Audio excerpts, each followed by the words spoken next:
National News Studio, Sri Lanka.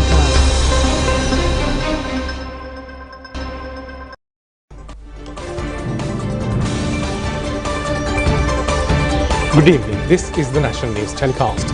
I'm Movin Hettiarachchi. And I'm Kasani Balachandra. Here are your top stories for tonight. A protest at the Parliamentary Chamber. Parliament adjourned until 9:30 a.m. tomorrow. An unnecessary fear should not be inflicted over the salaries of the state workers contesting for the elections subsequent to a potential postponement. Cabinet spokesman says no international financial agency has advised to hold elections. Government opens to alternative proposals for economic growth to be presented to the International Monetary Fund. Turkey hits with another earthquake yesterday. 6 killed and over 680 injured.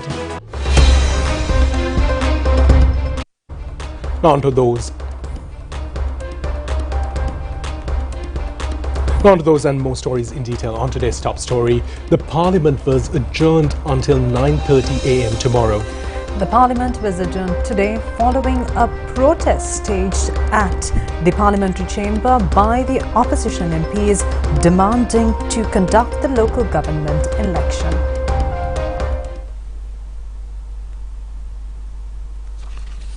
Accordingly, the opposition parliamentarians staged a protest inside the Parliamentary Chamber while raising slogans demanding the local government polls to be held without any postponements. Following the tense situation occurred in the Parliament, Speaker Mahinda Apabewardana decided to adjourn the Parliament until 9:30 a.m. tomorrow.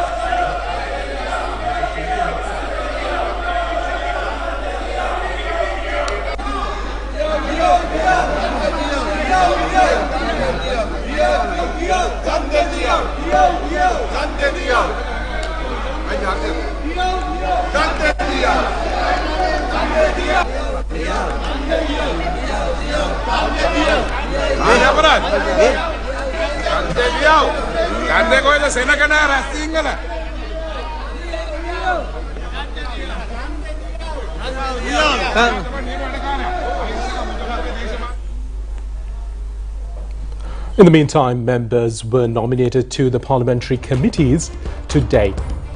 Accordingly, members were nominated for the Committee on Ways and Means, the Committee on Economic Stabilisation and the Committee on Banking and Financial Services. Speaker Mahinda Apabewardana informed the House today that the members have been nominated by the Committee of Selection to serve in the Committee on Banking and Financial Services, the Committee on Economic Stabilisation and the Committee on Ways and Means. Members have been appointed to the committee on the terms of Provision Standing Order 122, 123 and 124 of the Parliament respectively, the motion agreement by the Parliament on February 10th. Minister Prasanna Ranatungam, speaking at the Parliament today, said that the street food stalls in Kimbulavala Nadivala area will not be removed. The minister further said that measures will be taken to maintain the successful street food project without causing any disturbances to others through an efficient mechanism. The minister made these remarks while responding to a query raised by parliamentarian Dr. Harsha De Silva. MP Dr. Harsha De Silva said there's a rumour that the Kimbulavala street food stalls near the Parliament complex are to be removed and requested not to remove them from the area. Minister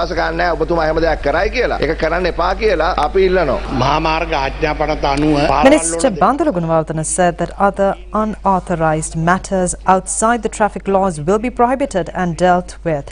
He said that measures will be taken in line with the provisions mentioned in the Motor Traffic Ordinance, not only in this area but applicable to the rest of the country. He added that the Urban Development Authority has received several complaints over various disturbances caused in the area. He further added that the UDA has also informed the stall owners to evacuate from the area.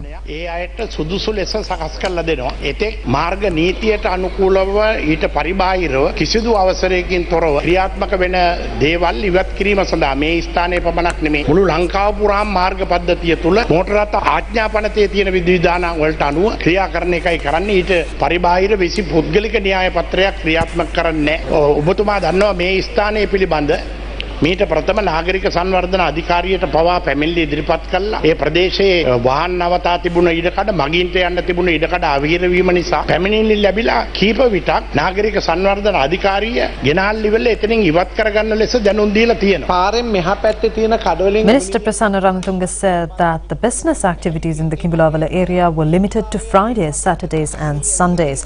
However, he said that business activities are underway throughout the week. It confirmed that the UDA has received various complaints against the stalls. He added that during a meeting held at the UDA today, it was decided to formulate a proper mechanism for the vendors to continue with their activities. MP Dr. Harsha De Silva said that the vendors are carrying out their business activities with the approval granted by the Ministry of Urban Development. He said that their request is to negotiate with the vendors and reach a fair decision over their businesses. Minister Prasanna Ranatunga said that measures will not be taken to completely remove the stalls from the area. He said that each country in the world has street food businesses which contributes to tourism immensely. However, he said that there should be proper mechanisms to sustain such businesses. Accordingly, he added that such measures will be introduced to streamline the businesses in future. Cabinet spokesman Minister Bandhu Nagaranthana said that any international financial agencies have not advised the government to hold the elections. He made these remarks during a media briefing held to announce the cabinet decisions. Minister Bandhu Nagaranthana said that the local government elections were not held for 1.5 years without any economic crisis when they were not in opposition. He added that then the government had the capacity for foreign borrowings and money printing. The minister said the international agencies have advised over a potential collapse if the government proceeds with the money printing. Also, he said the government is unable to obtain loans under the prevailing situation.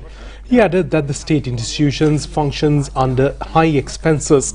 The minister said that under the prevailing situation, no other international agency will compel the government to conduct any election. He added that the final stages of negotiations are underway with the IMF. Accordingly, he pointed out that Sri Lanka will not be able to engage in any dealings internationally if the negotiations are successfully finalized. The minister also made remarks over the support extended by China for the debt restructuring program. The minister said that China has agreed for a 2-year debt moratorium. He said that the Chinese embassy has already made announcements in this regard in various levels. Accordingly, he said that the United States, India, China, Japan and Paris Club have extended their support for Sri Lanka to overcome the present crisis. It was revealed that the government has completed to obtain the close to 5,000 billion rupees as loans for the year 2023 under the parliamentary approval. Minister Gunawardena said that the approval has been granted to obtain 5,000 billion rupees worth of loans for the year 2023. Accordingly, the minister said that various tools including treasury bills, treasury bonds and Sri Lanka development bonds will be utilized to suffice the credit requirement. The Export-Import Bank of China has already provided Sri Lanka with a letter to express support for its debt sustainability, China's Foreign Ministry said yesterday. Foreign Ministry spokesperson added that the Exim Bank would like to have friendly consultation with Sri Lanka regarding medium and long-term debt treatment in this window period. Foreign Ministry spokesperson Wang Wenbin at the regular press conference yesterday said the Exim Bank in its letter says that the bank will provide an extension on the debt service due in 2022 and 2023. During the period, Sri Lanka will not have to repay the principal and interest due of the bank's loans so as to help relieve Sri Lanka's short-term debt repayment pressure, the official said. Quote, the bank will make best efforts to contribute to the debt sustainability of Sri Lanka, unquote, he said, adding that the bank also has noted that it will support Sri Lanka in its loan application to the IMF. He further said that China would continue to support relevant financial institutions in actively working out the debt treatment. He further said that China would work with relevant countries and international financial institutions to play a positive role in helping Sri Lanka navigate the situation, ease its debt burden and achieve sustainable development. Chinese Foreign Ministry clarification comes in response to a media request to the spokesperson to confirm China's stance in extending assurances to the International Monetary Fund, committing to help restructure the debt for Sri Lanka. State Minister Janaka Vakumbara says that state sector workers contesting for local government elections should not be inflicted with an unnecessary fear over their salary payments following a potential postponement of the local polls. He said that attention has been directed on the measures to be taken regarding candidates who are also state employees under such circumstances.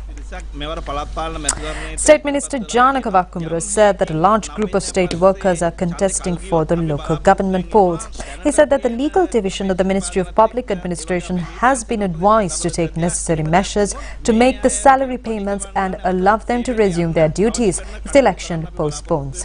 Therefore, he said that the state workers contesting for the local government polls should not be inflicted with an unnecessary fear in this regard. There are only 3 weeks left to conduct the local government polls. Several political parties have organized public rallies and meetings in various parts of the country yesterday. The candidates contesting for Ruanwala Pradeshya Sabha under the independent group was held under the participation of State Minister Ranjit Siambalapitiya. නමුත් ඔය ඔක්කොටම හොඳ අවස්ථාවක් තිබුණා ඔය හැම කෙනෙක්ටම ආරාධනාවක් හම්බුණා කට බාර ගන්න කියලා. හැබැයි බාරගත්තද? Samagga Janabalawegaya public rally was held in Mavanala area with the participation of opposition leader Sajith Premadasa. සියලුම පළාත් පාලන ආයතන අපි ජයග්‍රහණය කරනවා ඒකාන්තයි.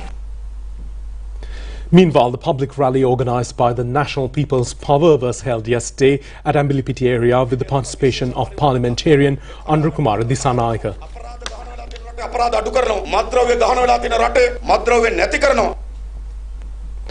The public meeting organised by the New Sri Lanka Freedom Party was held in Matugama area with the participation of former President Chandrika Bandaranaike Kumaratunga.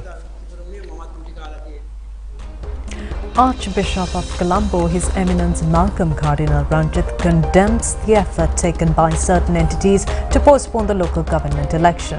In a statement, His Eminence has emphasized that such efforts are in violation of the constitutional and fundamental rights of the people.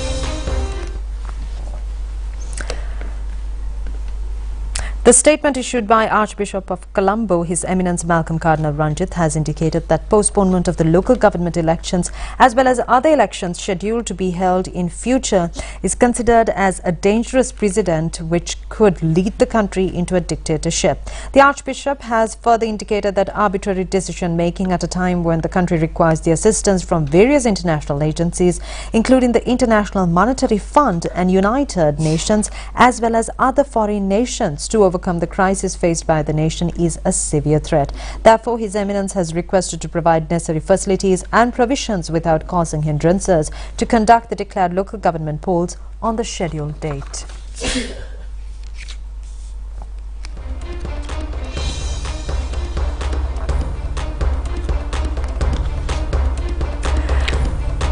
President Ranil Wickremesinghe says the government open to alternative proposals for economic growth to be presented to the International Monetary Fund. The President made these remarks during a meeting held in Kandy today.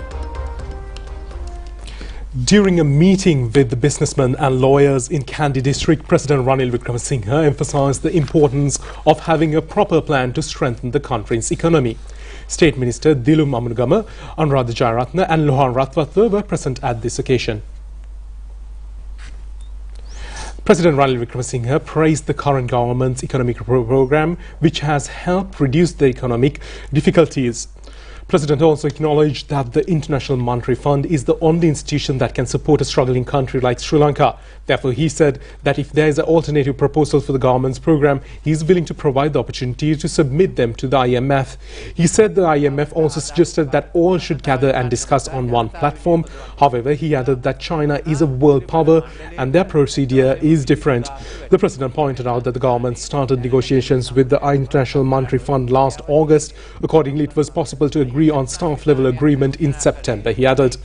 The President said if the IMF assigned a government to complete the 15 tasks, the International Monetary Fund gave the government until December 31st to implement these 15 tasks. However, he said that the government was unable to implement the relevant measures before the deadline. He added that the government then made plans to extend the deadline until January 31st. Even at that time, the government was unable to complete those 15 points. Finally, he said that the deadline was pushed back to February 15th. The president further added that by 6 p.m. on February 15th, the government completed all the expected tasks and sent them to Washington. The president said only one of these 15 issues were delayed. It is related to the increase of the electricity tariffs, he added. The President Wickremesinghe said that the electricity board incurs 230 billion rupees each year in losses, according to the International Monetary Fund. He said that the government taxes should not be used to support the institutions. It was informed that if this occurs, International Monetary Fund will not provide assistance, he added. The president said, however, one person in the country opposed the decision to increase the electricity tariff. If required, the proposals put forward by the political parties such as the Janata Vimukthi Peramuna Samajana Blavegaya could be submitted to the International Monetary Fund for assistance. The president said that support could be provided to facilitate the process. However, he said that some political parties choose not to submit proposals and instead play political games by misleading people on the issue. The president said he took over the country when nobody else was willing to step up. Despite the inevitable criticisms, he said he is committed to taking all necessary action to rebuild the economy. He said that the government's objective is to provide relief to the people by the end of this year to a certain extent and begin the economic development plan next start of the next year. With focused and sustained effort, he said the government can build a strong and prosperous economy that benefits all citizens of the country. Two books, Sinhala letters and Tamil letters, compiled by the Department of Official Languages, were presented to President Ranil Wickremesinghe at the Parliament premises today. This presentation was made in commemoration of International Mother Language Day, celebrated on the 21st of February by Prime Minister Dinesh Gunawardena. The Speaker and all members of Parliament will also receive copies of these books. The court today decided to conclude the case filed against social media activist Sepal Amarasinghe. The case was concluded after he informed the court that he will tender an unconditional apology regarding the disrespectful remarks made against Sri Darada Maligawa. The case was taken up before Colombo Chief Magistrate Prasanna Alvis. The attorney representing social media activist Sepal Amarasinghe informed the court that the suspect has unconditionally apologized to the Mahanayaka Theros and the Buddhist community. Appearing on behalf of the prosecution, Senior Deputy Solicitor General Dileepa Peres said that the prosecution is ready to conclude the proceeding if an unconditional apology is offered. Accordingly, the court ordered to conclude the case and release Sepal Amarasinghe from the remand custody. Meanwhile, the Court of Appeals today extended an interim order issued to prevent the imposing of pay tax on salaries of judges until next Friday. The order was issued when two petitions filed by the Sri Lanka Judicial Officers Association and High Court Judges Association were taken up for consideration today. It was revealed at the Cabinet meeting yesterday that the progress of 261 mega development projects remained at a substandard level in the fourth quarter of the previous year. Suspension of foreign funds and the prevailing economic crisis have caused the poor progress pertaining to several projects. The President presented the progress report of these 261 development projects to the Cabinet of Ministers during a meeting. A severe threat persists over the continuation of certain projects. After considering the specifics, the relevant line ministries have been vested with the implementation and the continuation of these projects.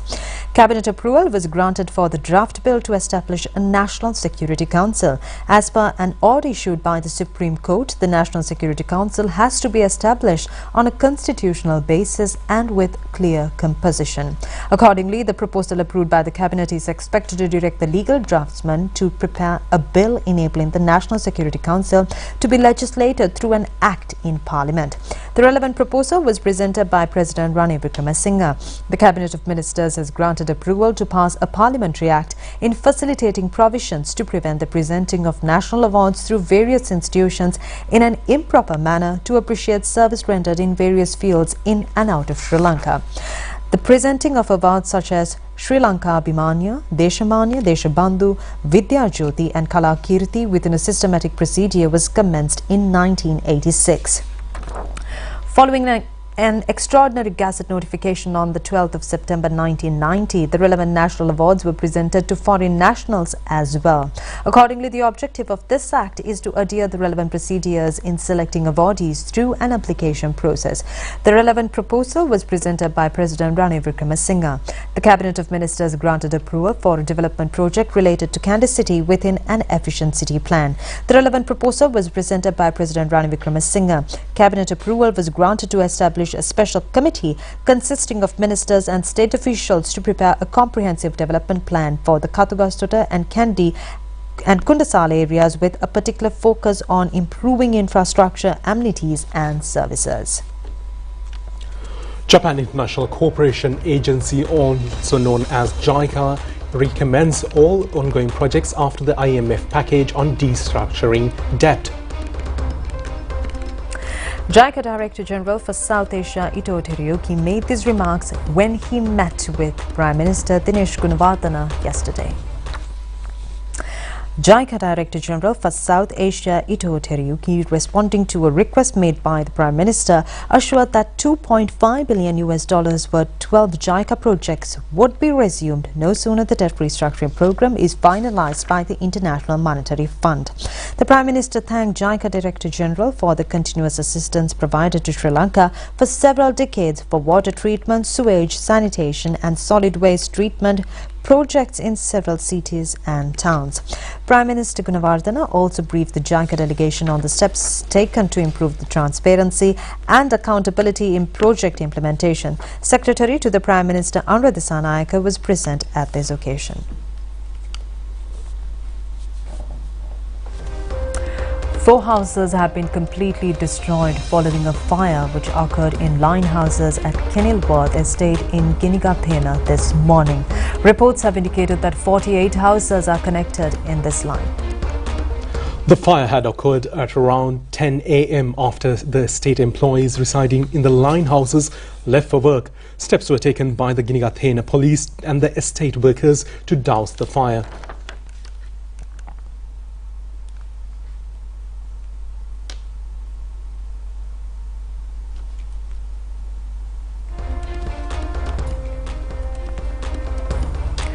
The International Mother Language Day was held at the Independence Square, Colombo, with the participation of Prime Minister Dinesh Gunawardena. The celebrations were held with the participation of Bangladesh High Commission, Ministry of Education, United Nations and the Sri Lanka Scouts Association.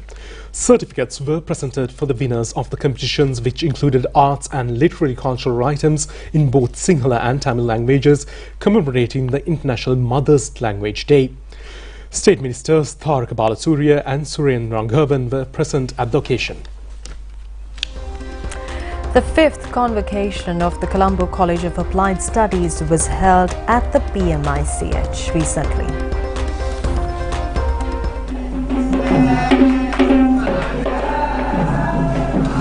The convocation was held under the patronage of Chairman of the Institute, Senulabdin Najimuddin. The ambassadors of Maldives and Malaysia, as well as Director General of Trade Unions to President Saman Ratnapriya, were present at the occasion.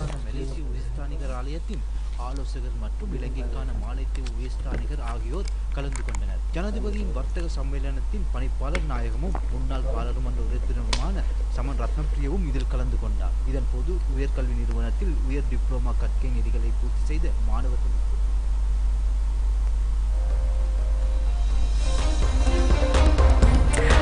More stories after this break.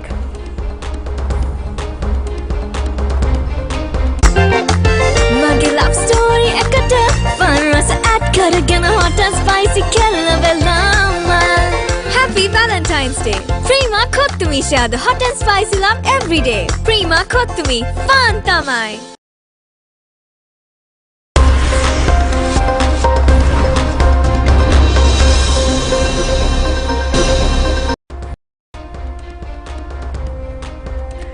And in your foreign news tonight, rescuers are once again searching for people trapped under rubble in Turkey after another earthquake hit the country, killing at least 6 people. A 6.4 magnitude tremor struck near the city of Lanka, near the border with Syria, where massive quakes devastated both the countries on February 6th.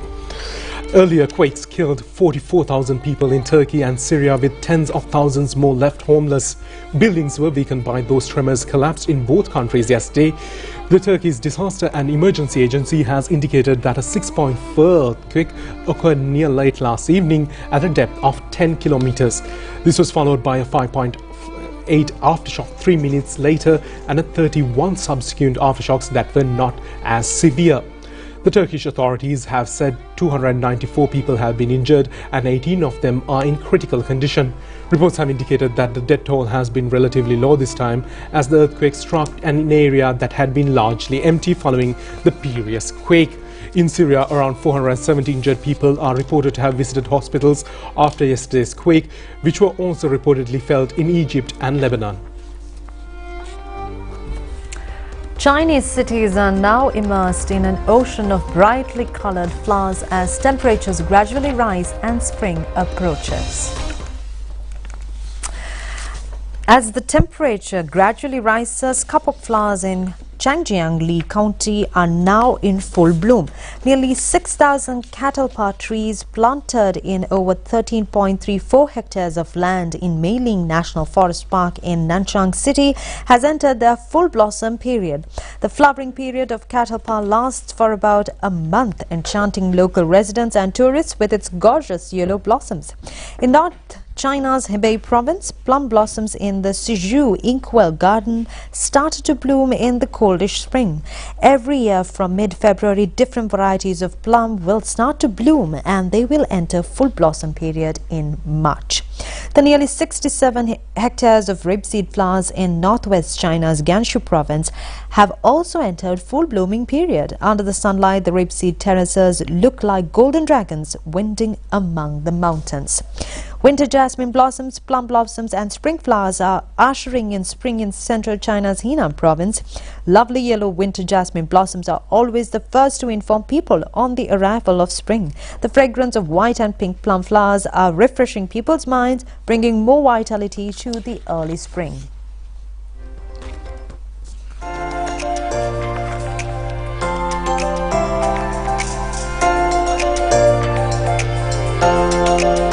Happy Valentine's Day! Prima Kottumisha, the hot and spicy love every day.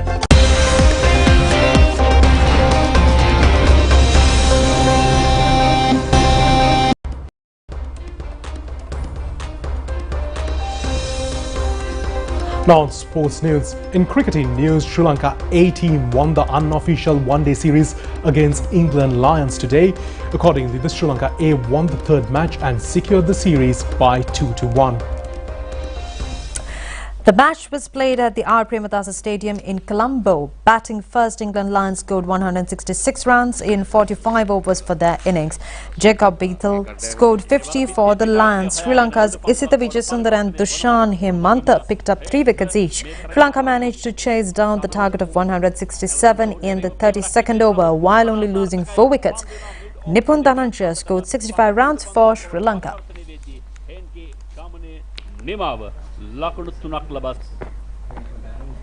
Premeditated reverse sweep and a brilliant catch by the field at short third man Sumindalak. Currently, the ICC Women's T20 World Cup is ongoing and India managed to qualify for the semi-finals of the cup against defeating in Ireland yesterday. The tournament is currently underway in South Africa. Batting first, India scored 155 runs for the loss of 6 wickets in their innings. Smriti Mandana scored 87 runs for India. The total of Ireland was at 54 runs in 8 overs with 8 wickets in hand before the rain interrupted the match. Accordingly, India won the match by 5 runs under the Duckworth-Lewis method. Happy Valentine's Day! Prima Kottumisha, the hot and spicy love every day.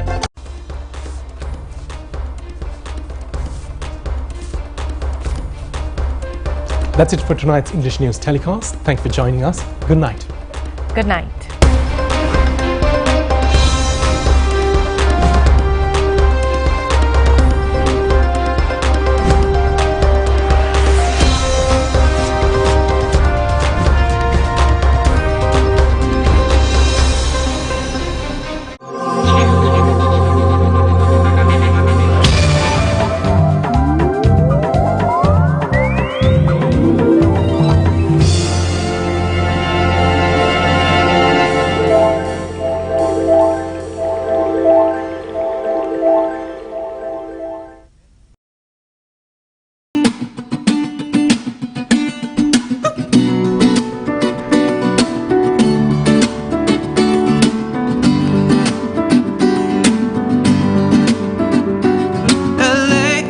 on a Saturday night in the summer. Sundown and they all come out. Lamborghinis and they're renting Hummers. The party's on, so they're heading downtown. Everybody's looking for a come up, and they wanna know what you're about. Me in the middle with the one I love it, but we're just trying to figure everything out. We don't fit in well, cause we are just ourselves. I could use some help getting out of this conversation. Yeah, you look stunning, dear, so don't ask that question here. This is my only fear, that we become beautiful people, top designer clothes, front row at fashion shows. What you do and who'd you know? Inside the world of beautiful people, paying a rolled up nose, beating up some broken homes, surrounded but still alone. Let's leave the party, that's not who we are. We are not beautiful. Yeah, that's not who we are. We are not beautiful. LA, drive for hours last night and we made it nowhere. Well, I see stars in your eyes when we're halfway there. Oh, now I'm not fazed by all them lights and flashing cameras, cause with my arms around you there's no need to care. We don't fit in well, cause we are just ourselves. I could use some